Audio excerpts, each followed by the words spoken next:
The Cold War is long over, but its worst feature, the threat of a nuclear war that would destroy our planet or at least change it forever, is still with us. And now, these weapons of mass destruction are in the hands of people who seem much more likely to use them than the Soviet leaders who were seen as so threatening 40 years ago. The threat of terrorists getting their hands on nuclear weapons is both very real and very scary. Even if that doesn't happen, though, the spread of nuclear weapons into countries like North Korea and Iran and Pakistan only increases the desire of yet more countries to want to develop nuclear weapons to counter what they see as terrible threats. In the Far East, North Korea's nuclear actions could start an arms race with Japan, South Korea, and Taiwan all wanting their own nuclear arsenals. In the Middle East, Israel, which already has nuclear weapons, is threatening to destroy Iran's nuclear plants. And Saudi Arabia, which doesn't want to see Iran become the world's most powerful Muslim country, will probably want to develop its own nuclear weapons just to keep up with Israel and Iran.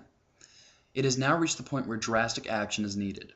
No nation, including the United States, can be allowed to have weapons of mass destruction. There can be no exceptions. It must be all or nothing.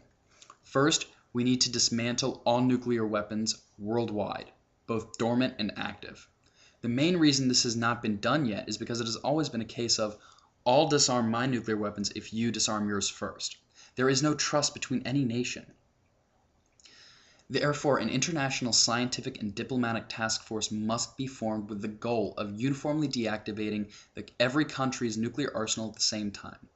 Obviously, this faces some huge hurdles because no country is willing to give up the leverage that nuclear weapons gives them. But world leaders must accept responsibility for protecting the Earth from a terrible threat that's only going to get worse as time passes. Once this is accomplished, the second step is prevention. Each nation will have the responsibility to maintain their nuclear power plants and other radioactive materials that can be potentially harmful.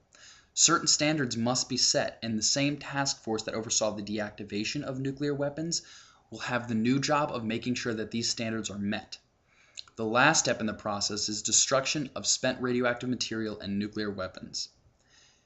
The only viable solution is to seal them within a lead and possibly glass container. These lead or glass containers will be sealed inside another titanium layer, and finally a layer of rust-proof steel. This would be a massive and incredibly expensive undertaking, but it must be done if we want to rid our planet of these dangerous materials. This is what we need to do to prevent future nuclear wars for us, our future generations, and to spare the Earth such a horrible fate.